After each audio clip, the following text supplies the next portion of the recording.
हरि ओम. श्री विष्णू सहस्रनाम श्लोक नंबर 19.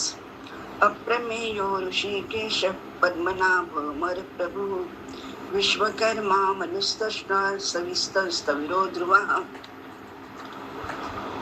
अप्रमेय 46व नाव आहे अप्रमेय, जे कोणत्याही प्रमाणाने जाणता न येणारा, अपरिमित, अमर्याद, सगळीकडे जिथे सर्व प्रमाण संपतात असा हा निर्गुण परमात्मा, ज्याला आपण पामर काय मोजणार आणि कोणत्या प्रमाणाने मोजणार. पंचज्ञानेंद्रिय, पंचकर्मेंद्रिय, पंचप्राण, वेद, श्रुती नेती नेती म्हणतात, थकून जातात. असा अनभिषिक्त कुटस्थ श्री विष्णू अप्रमेयच राहील. नाम 47व ऋषिकेश. सर्वांच्या अंतर्यामी असणारे भगवान श्रीकृष्ण समस्त इंद्रियांचे स्वामी आहेत.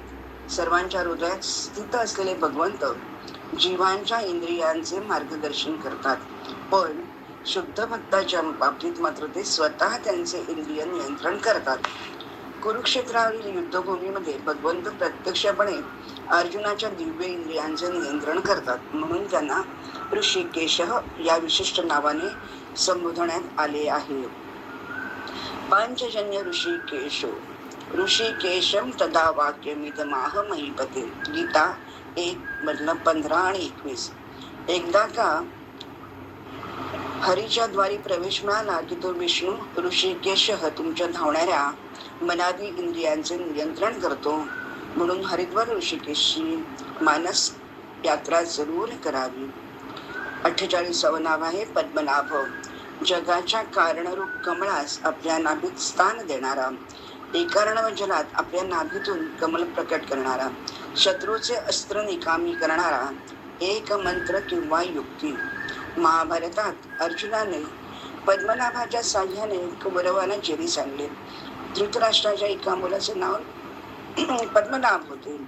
अनंतम वासुकीं शेषम पद्मनाभम च कंबलम असं नवनाथ स्तोत्र आहे. शांताकारं भुजगशयनं पद्मनाभं सुरेशं विश्वाधारं गगनसदृशं मेघवर्णं शुभांगं. ज्याचे रूप शांत आहे, शांताकार म्हणजे ध्यानावस्था धारण करून शेषावर पहुडलेला परमात्मा सृष्टी निर्मितीच्या वेळी ब्रह्मदेवाला आपल्या नाभी कमलावर धारण करतो. पद्म म्हणजे कमल, नाभी सरोवर म्हणजे परावाणी. यात एकोहम बहुश्याम प्रजायेय असा संकल्प स्फुरण म्हणजे जलरूपी कमलातून सृष्टी निर्मितीसाठी ब्रह्मदेवाची उत्पत्ती झाली. तो पद्मनाभ हे एक रूपक आहे. प्रजननाच्या वेळी प्राणीमात्रांनी या पद्मनाभाचे ध्यान करावे असा संदेश पद्मनाभ श्री विष्णू देतात. 49वे नाव आहे अमर प्रभू. देवादिदेव देवतांचा देव तो, म्हणून तो अमर, अनादी, अनंत असाच असणार. त्रैलोक्यात देव, दानव, मानव अनुक्रमे भोगयोनी, कर्मयोगी, पापयोनी आहेत. काही सत्कार्य पुण्य केल्याने देवलोक प्राप्ती झाली व अमृत मिळाले, पण ती भोगयोनी असल्याने पुण्य संपल्यावर ते त्वं भुक्त्वा स्वर्गलोकं विशालम क्षीणे पुण्ये मर्त्यलोकं विशन्ति. एवं त्रयीधर्ममनु प्रपन्ना यथागतं कामकामा लभन्ते. इतकेच नव्हे तर मर्त्यलोकात तुमच्या पुण्याईने स्वर्ग, देवलोक, ब्रह्मलोक प्राप्त करतात. पण ब्रह्मदेवाचे आयुष्य महाप्रलयाच्या वेळी संपते, त्यामुळे अब्रह्मभुवना लोकाः पुनरावर्तिनोऽर्जुन मामुपेत्य तु कौन्तेय पुनर्जन्म न विद्यते. गीता 8:16. कारण ते सुखासाठी ब्रह्मलोकात जातात. पुनर्जन्म सुखासक्तीमुळे होतो, कारण ब्रह्मलोक हा त्याचा लोक नाही, म्हणून तेथूनही त्याला परतावे लागते. जीव फक्त भगवंताचा अंश असल्याने भगवत प्राप्तीसाठी प्रयत्न केल्यास पुनर्जन्माचे आवर्तन नाही. आपण कितीही फिरलो तरी शेवटी आपण आपल्या घरीच जातो, म्हणून यद्गत्वान निवर्तन्ते तद्धाम परमम्. गीता 15:6. पुनरावर्तन नाही. तसेच भागवतात 10:87-24 मध्ये हे अमर प्रभू अनादी अनंत त्या आपल्यापासून प्रथम ब्रह्मदेव, मग आध्यात्मिक, आधी दैविक आणि अधिकाधिक देवगण उत्पन्न झाले. त्या आपल्याला या जगात ज्यांचे जन्म मृत्यू त्यानंतरच आहेत, त्यापैकी कोण बरे जाणू शकेल? म्हणून परमात्मा विष्णूच फक्त अमरप्रभू आहेत. 50वे नाव आहे विश्वकर्मा. साऱ्या जगाची रचना करणारा, करता, विश्वानिर्माता, निर्मिती, सांभाळ, संहार, आधार, कारण असलेला तो विश्वकर्मा. ओम ब्रह्मदेवानां प्रथम संभवू विश्वस्य कर्ता भुवनस्य गोप्ता. कुंडकोपनिषद. सर्वप्रथम विश्वकर्मा ब्रह्मदेवाची निर्मिती करून त्रिभुवन विश्वाची निर्मिती, सांभाळ, संहार करतात. भागवताचे मंगलाचरणाचे जन्मादस्य यतोन्व्याधी तरत चार्थश्च विघ्नेश्वराट तेने ब्रह्महृदाय आदि कवयो मुह्यन्ते यत्सूरयः. या विश्वाचा जन्म परमात्म्यापासून होतो. हे विश्व त्याच्याच आधारावर चालते आणि त्याच्यातच नाहीसे होते. सर्व पदार्थातील त्याच्या अस्तित्वावरून अन्वय तो विश्वाचे उपादान कारण आहे हे सिद्ध होते. त्या सर्वाहून तो वेगळा व्यतिरेक असल्यामुळे तोच निमित्त कारण आहे याचा निश्चय होतो. कारण तो सर्व काही जाणणारा व स्वयंप्रकाश आहे.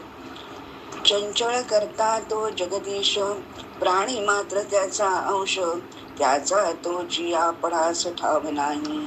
दासबोध 12:617. सहस्रशीर्षा पुरुषा सहस्राक्ष सहस्रपाद सभूमी विश्वतो ऋत्वा तत्तिष्ठत दशांगुलम. असा हा महाविष्णू विश्वकर्मा आहे. 51वे नाव आहे मनु. मनुरूपी प्रजापती. ब्रह्मदेवाने सृष्टी निर्मिती केली. त्यातील 9वी सृष्टी मनुष्याची आहे. रुद्र, 4 सनतकुमार आदी सप्तर्षी, नारद यांच्याकडून सृष्टी रचना कळेना. म्हणून ब्रह्मदेवाने आपल्या शरीराचे 2 भाग केले. त्याचेच का अधिक या असे शरीराचे 2 भाग केल्यामुळे त्यातून एक पुरुष आणि एक स्त्री प्रकट झाली. त्यापैकी स्त्री ही शतरूपा व पुरुष सार्वभौम सम्राट स्वयंभू मनु झाला. ब्रह्मदेवाच्या आज्ञेने ही पहिली जोडी व जी स्त्री पुरुष मैथुनातून संतान प्राप्त करू लागली. मनुष्यत्वरूपाने 3 कन्या 2 पुत्रांना जन्म दिला. मनवरून मनोज, मनुष्य, मानव, ज्ञान असे नामकरण करण्यात आले. ब्रह्माचा एक दिवस म्हणजे एक कल्प. एका कल्पात 14 मनु होतात.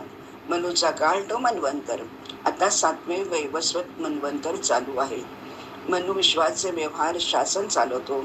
मनुस्मृतीचा आरंभ तत्वज्ञानाने व परिसमाप्ती मुक्तीत ब्रह्मविद्येत होते. कारण यात न्याय, नीती, धर्म, संसार, समाज व्यवहार, अध्यात्म यांची सुरेख सांगड घातली आहे. कारण भगवंताने प्रथम इमं विवस्वते योगम प्रोक्त वाहनम अव्ययम विवस्वान मन्वये प्राह मनुरिक्ष्वा कवे ब्रवीत. गीता 4:1. असा दिव्य ज्ञानयोग त्रेतायुगाच्या प्रारंभी विवस्वान मनुला सांगितला. मानव जातीचा जनक मनुने आपला पुत्र इक्ष्वाकू हे श्रीरामांचे रघुवंशाचे पूर्वज होते. असा विष्णूच मनु आहे. 52वे नाव आहे कवष्टा. संहार काळी सर्व प्राण्यांना क्षीण करणारा. अदिती कश्यप यांचे पुत्र तेच 12 आदित्य त्वष्टा, आर्यमा, विवस्वान, वरुण इत्यादी. त्वष्टा हा देवशिल्पी होता. प्राचीन वैदिक देवता जो गर्भातच वैर्याचे भाग करून मनुष्य, पशु यांची शरीरे तयार करी. हा रुद्रासुर दैत्याचा पिता, एक प्रजापती, सूर्याच्या 7 सारथ्यांपैकी एक. चित्रा नक्षत्राच्या अधिष्ठात्री देवतेचे नाव. दैत्यांची धाकटीवाईन रचना ही त्वष्टा पत्नी यांना संधी विश्वरूप असे 2 पराक्रमी पुत्र झाले. इंद्राने कपटाने विश्वरूपाला मारले. म्हणून त्वष्ट्याने आपल्या तपसामर्थ्याने यज्ञातून इंद्राला मारण्यासाठी रुद्रासुर नावाचा बलाढ्य भयानक क्रूर पुरुष प्रकट केला. असा हा त्वष्टा. 53वे नाव आहे स्तविष्ठ. अत्यंत स्थूल, बृहत, व्यापक. स्त म्हणजे स्थान, स्थळ. वि म्हणजे विशेष, विविध. आणि ष्ठ म्हणजे स्थित, तिष्ठित. जे सर्वत्र सदा विशाल, सदोदित, अगणित, अपरिमित, स्थावर असे तत्व, ज्याला कशाची उपमा देता येत नाही. माऊली म्हणते जे सर्वत्र सदा संचले. आकाश, पाणी, अग्नी, वायू, पृथ्वी, सागरात लाट, वादळ, पाणी याचा परिणाम जलमृत्तिकेला विविध आकार दिले. तरी फुटले की मृत्तिका तद्वत हे सूक्ष्म असे तत्व बृहद रूप धारण करून स्तविष्ट सर्वत्र व्यापून आहे. ते कधी कमी होत नाही, वाढत नाही, फुकट जात नाही. स्थाणू म्हणजे अणूच स्तविष्ट होऊन राहिलेला आहे. असा महाविष्णू स्तविष्ट नावाने ओळखला जातो. 54 नाव आहे स्थविरो ध्रुव. हा अत्यंत प्राचीन व स्थिर स्थवीर, वृद्ध व पूजनीय बौद्ध भिक्खूंचा संप्रदाय. सृजनाची हिंदू देवता. हजारो वर्ष जगणारे उपयुक्त वड, पिंपळ, अश्वत्थ, साग, बेल इत्यादी वृक्षांची भगवंताचा वास म्हणून त्यांची आपण पूजा करतो. ही सर्व स्थविर, स्थिर, स्थावर, जंगम मालमत्ता ही भगवंताची निर्मिती आहे. ध्रुव म्हणजे एक अटळ, अचल, शाश्वत, नित्य, दृढ, प्रसिद्ध तारा, जो पृथ्वीचे 2 भाग करतो. शतरूपा मनुपुत्र राजा उत्तानपाद यांचा ध्रुव हा पुत्र.